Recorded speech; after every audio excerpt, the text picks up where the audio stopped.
Oh no, yeah, it's wet. Welcome back, ladies and gentlemen. Yeah, that's better. Today I actually had a bunch of questions.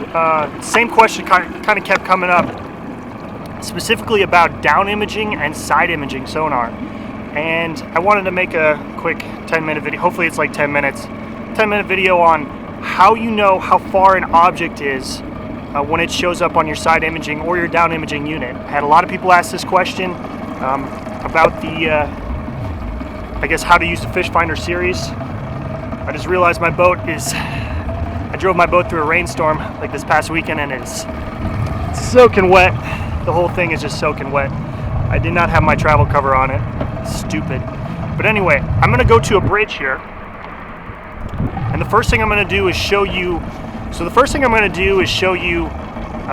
gonna go over it with side imaging of these pillars here. I'm gonna go by these pillars.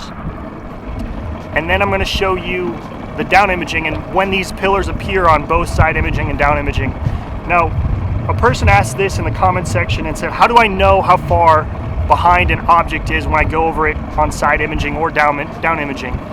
And the example I gave them, the best way to figure it out is to use some sort of cover like this, pillars, or if you got a tree, let's see, there's some trees out here in the water. If you got something that sticks below and above the water, that is the best thing you can find in order to determine how fast it gets picked up by your side imaging or your down imaging. So the first thing you really need to understand is chart speed on your unit here. So this is my side imaging unit, and the first thing you got to understand is when you go to your menu option right here, you can go all the way down to the bottom and it says chart speed.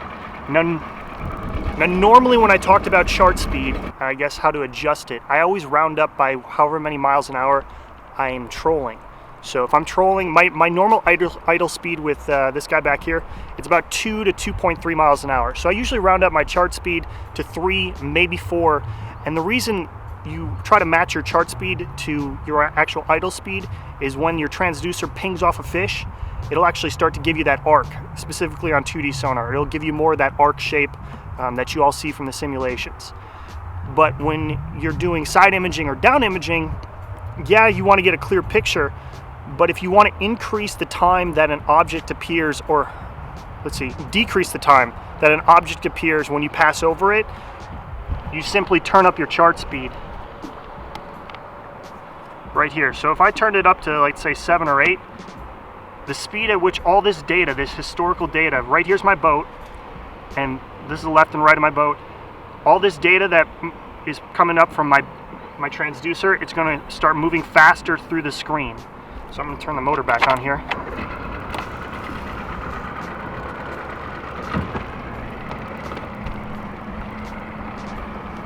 So let's, I'm going to turn this down real quick just to show you this chart speed difference. So this is 4. See how the screen is barely crawling and I'm going 2.4 miles an hour. The screen's barely crawling. Now if I turn it all the way up to 10, let's say, that screen is moving a lot faster than it was at 4, and I'm not really going much faster, 2.7. Alright, so I'm going to turn it back down to 4. Whoops. Yeah, I'm going to turn it back down to 4 right here. And we're going to go by these bridges. There we go. By these bridge pillars, and we'll see how fast they show up on this side imaging unit here.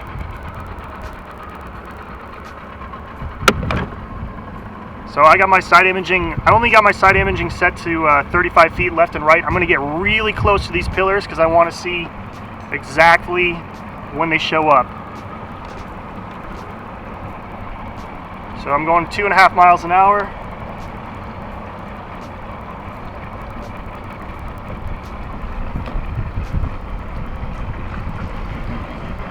There's the pillars. That's actually the first pillar. Going by the first pillar right now. That's right there. There's the second pillar. And the third pillar. And the fourth pillar. That's the fourth pillar right there. Probably, so it's actually a pretty good time considering, whoa, there we go. So the timing of it was actually pretty quick. It was about 2 feet behind my transducer. So as my boat passed the pillars, they showed up on my side imaging here about 2 feet behind where my transducer would be, which is pretty quick. It's not real time, but it's pretty quick. If I turned it up to 10, my scroll speed, it'd probably be, I don't think it'd be real time, but it'd be pretty darn close. So I'm gonna go back through here, go on the other side to these pillars right here, and I'm gonna crank it up to 10 to see how much faster they actually show up on the screen. All right, so I apologize that we're gonna be in the sun here, but I'm gonna crank it up to 10, all the way to 10 there, and we'll see how fast these things show up on our screen. The sun's glare will go away in a second here once I get under this bridge. All right, just passing the first pillar now. Okay, now it's the second pillar. There it is. And third pillar, wow, that's pretty darn close to real time. So fourth pillar, and there's the edge of the boat. I mean, that's pretty darn close to real time. So that when I turned it all the way up to 10, that was really, really close to real time. Yeah, it's like 38 degrees right now. So maybe you might want to try that. The only downside, I think, to doing that is it might distort the image a little bit, okay? You got to understand that. When you turn your chart speed up, just like on 2D imaging, it distorts the image. You might not be seeing as many fish that are down there, or you might be seeing more, I guess, blurriness or pixelation. I haven't really tried it out, but it's something you can try and try to judge how fast your side imaging or your down imaging picks up images as you go over them with the transducer. Now let's go by these with the down imaging, and then I want to go by some brush or some trees or something like that. Whoa, we're way out of, there we go. Some trees or something like that. I apologize for the white. I keep spinning around and the sun's like getting ready to set here, so I'm trying to figure that out. All right, now that we did the side imaging, I'm gonna go back through with the down imaging and show you the difference between down imaging when it's jacked all the way up to 10, the chart speed is, and then I'm gonna bring it back down to 4, which is what I normally run my down imaging at. You know, this video, I might actually change what I run my down imaging and side imaging at. I apologize for the sun. But I might be running it at a faster speed now if these images start showing up a lot faster. So yeah, if I start turning it up to 10 and I see these images a lot quicker on my sonar as I pass them, I might be doing that in the future. The only worry I do have is the pixelation. I know on the 2D sonar, if you jack your chart speed way up and you're only going, let's say 2 miles an hour, but your chart speed's at 10, you're gonna get a little bit of distortion on your images. There's a lot of pixelation that could happen. So I'm a little concerned on that. I gotta do a little more testing, but I just wanted to show you because it happened in the comment, or it came up in the comment section on one of the videos. I think it was like a down imaging video. You know, how do you know how far behind images are? And this is just a great way to tell. So I'm gonna go to down imaging right here.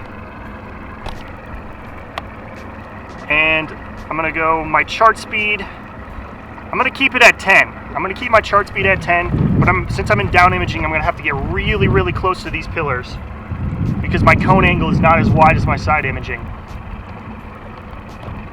And there's pillar number 1. I'll just tell you when I pass the pillar. So right now it's at the transducer. Wow, that's quick. Number 2 is right now. Number 3 is right now. Wow, that is almost real time. That's incredible. You know, I might be changing my whole outlook on how I run how I run down imaging and side imaging, because when I crank this chart speed all the way up to 10, both my side imaging and my down imaging were virtually real time. Pretty close. My 2D imaging, your two-dimensional, your basic sonar view, is going to be a lot more real time. It's going to be almost instantaneous. You can see a jig moving up and down the chart. I'd recommend using that one if you're trying to find your jig and jig up and down the water column. But I'm going to go run back through here with down imaging at 4, at chart speed at 4, and so that way you can see the difference. All right, so I'm gonna turn my chart speed down to 4. Whoops, down to 4, what I normally run it at. We're just gonna go right alongside these pillars here. That looks like a school of fish right there. Probably because it is. All right, getting a little close to the pillars, my bad. So pillar 1's right there. Pillar 2's right now. Pillar 3's right now. It's a little slower, not much. Pillar 4's right now. Okay. So takeaways for me on this, I'm gonna shut my motor off. Takeaways for me on this, I might be running a faster chart speed. I really might. It seems like it's a little more real time or closer to it. I'm still a little worried about pixel distortion on the Sonar. I feel like I'm really, there we go. And so I'm not sure yet. I'm not sure what I'm gonna do, but there you go. If you need to guess or you wanna figure out how far an object appears on your down imaging sonar or your side imaging sonar as you pass over it, that's how you do it. You find an object like a pillar right here that stick both above the water and go below the water column. That way you can actually time it out. You can see where that transducer's picking it up, and then when it shows up on your screen right here. I just wanted to make this quick video because somebody asked this in the comment section. If you have any more sonar video questions, please comment them down below or put them in the comment section down below. I do read them. I do respond to them, and eventually if I get enough of them like this one, I make a video out of them. Be sure to like, if you like these sonar videos, be sure to like them. The more likes I see on videos like this, the more I'm encouraged to film stuff like this one. And then share them with your, if you go on, I'm on Facebook, I'm on Twitter, Instagram, click the share button. Go share it on Facebook, go share it on, you know, some other website or some other fishing forum that you're on. Go share these videos, a lot of these how-to videos. It helps me out, and I really appreciate it. And if you're new to this, if you've never seen a video of mine, be sure you click the subscribe button, bottom right corner of the screen, down there I think, and then click that bell. That way you don't have to keep checking back. When you click that bell, you'll get notified every time I post a video. You won't even have to check. Just click it, be notified. All right, I'm gonna try and find some fall crappie here. I know there's not crappie fishing in this video, but I just wanted to run through it real quick. Down imaging sonar, side imaging sonar. It's getting cold. I can't even talk. It's like 39 degrees right now. So, and we're not even to mid-October yet. But anyway, appreciate you watching. We'll see ya.